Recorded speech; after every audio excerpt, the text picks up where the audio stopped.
Because I don't think you need a ceasefire. You know, if you look at the 6 deals that I settled this year, they were all at war. I didn't do any ceasefires. And I know that it might be good to have, but I can also understand strategically why, well, you know, one country or the other wouldn't want it. Setelah bertemu dengan Putin di Alaska, sesuai janji, Trump langsung melakukan pertemuan dengan negara-negara Eropa, termasuk Presiden Ukraina Zelensky. Di mana pertemuan itu utamanya adalah membahas perdamaian antara Rusia dan Ukraina. Tapi Rusia belum mau melakukan gencatan senjata jika keinginannya belum tercapai. Dan sebaliknya, Ukraina tak mau melepaskan apa yang diinginkan Putin sehingga bisa saja menimbulkan eskalasi baru. Dan hal inilah yang kemudian membuat sebagian penduduk Amerika merasa terancam dan ketakutan.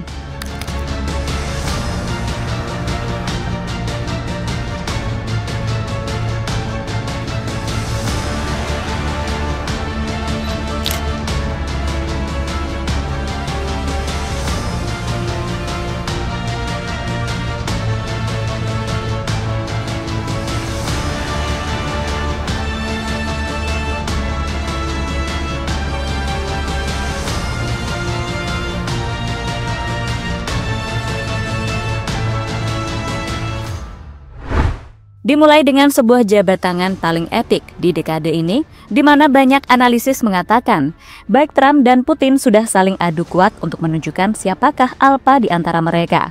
Jet tempur B-2 Bomber dan juga pesawat siluman yang mengiringinya juga menambah epik pertemuan itu dari atas langit Alaska. Sekali lagi, ini adalah pertemuan bersejarah yang bertujuan untuk menghentikan agresi Rusia ke Ukraina.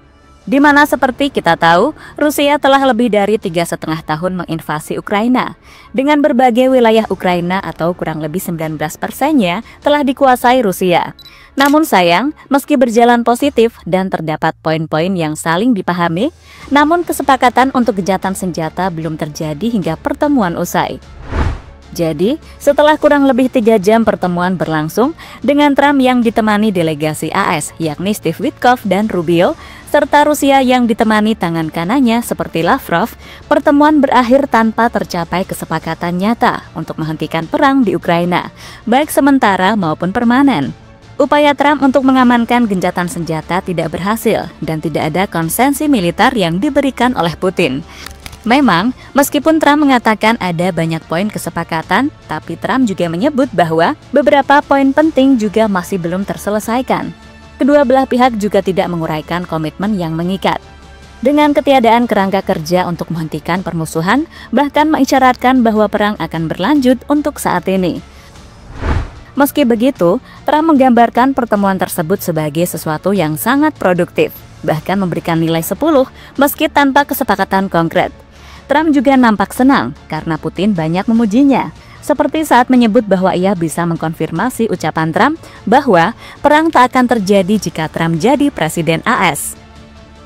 Today, when President Trump saying that if he was the president back then, there will be no war, and I'm quite sure that it would indeed be so. I can confirm that.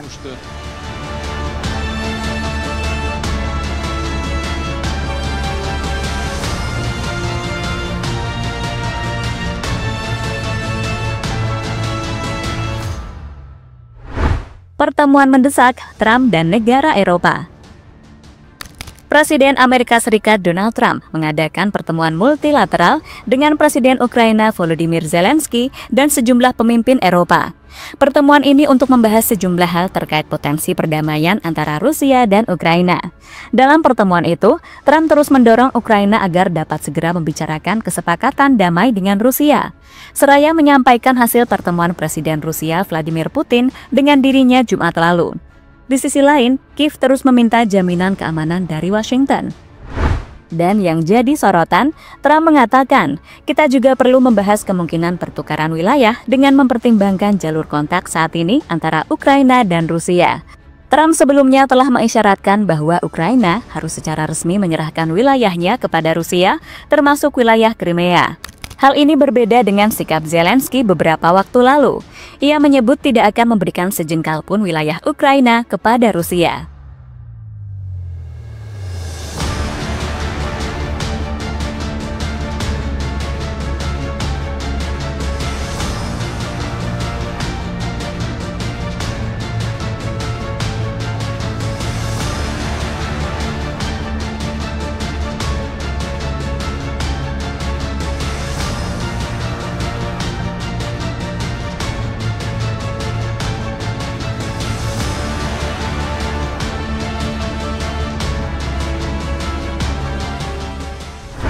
Trump telepon Putin.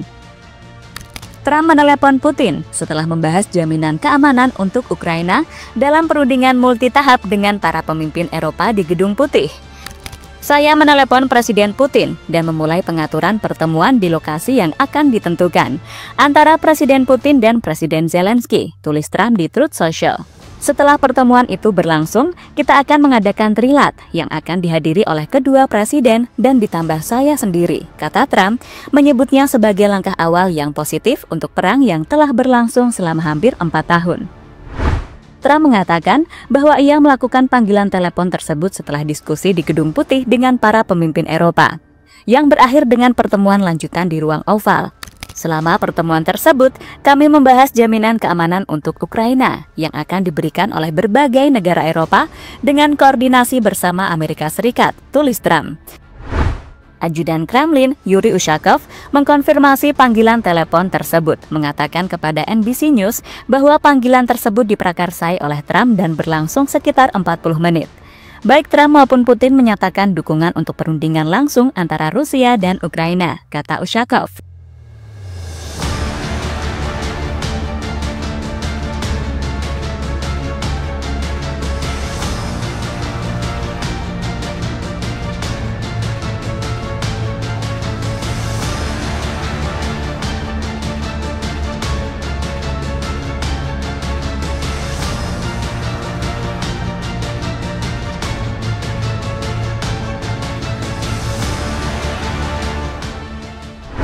Penduduk Amerika dalam ketakutan. Sementara keterlibatan Amerika terhadap konflik Rusia dan Ukraina membuat banyak yang menilai jika Trump lagi-lagi melanggar konstitusi. Menurut konstitusi AS, Kongres memiliki hak untuk menyatakan perang. Namun, Operation Midnight Hammer dilancarkan tanpa persetujuan formal dari Kongres, yang memicu kritik bahwa Presiden Trump melampaui kewenangannya. Anggota DPR dari Partai Republik seperti Thomas Massie menyebut serangan ini sebagai tindakan perang yang tidak sah, menganggap klaim bahwa ini bukan tindakan perang sebagai konyol. Sementara Senator Demokrat seperti Chuck Schumer mempertanyakan legalitas serangan tersebut, menyoroti bahwa tindakan militer sepihak dapat menetapkan presiden berbahaya. This is a statement from Donald Trump, quote, "We have completed our very successful attack on the 3 nuclear sites in Iran," etc.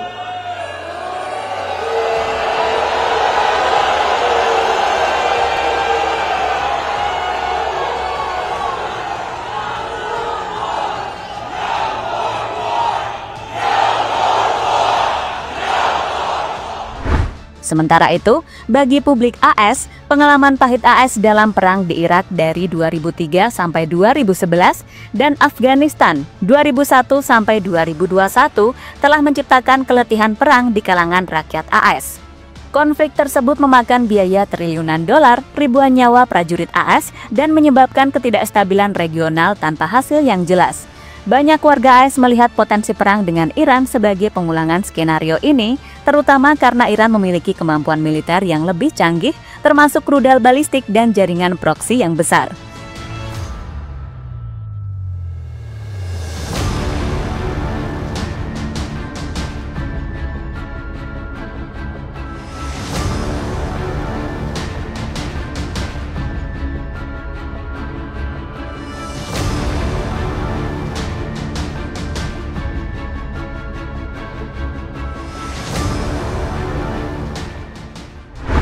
Dan terlepas dari apapun, pada akhirnya pertemuan Alaska berakhir tanpa gencatan senjata.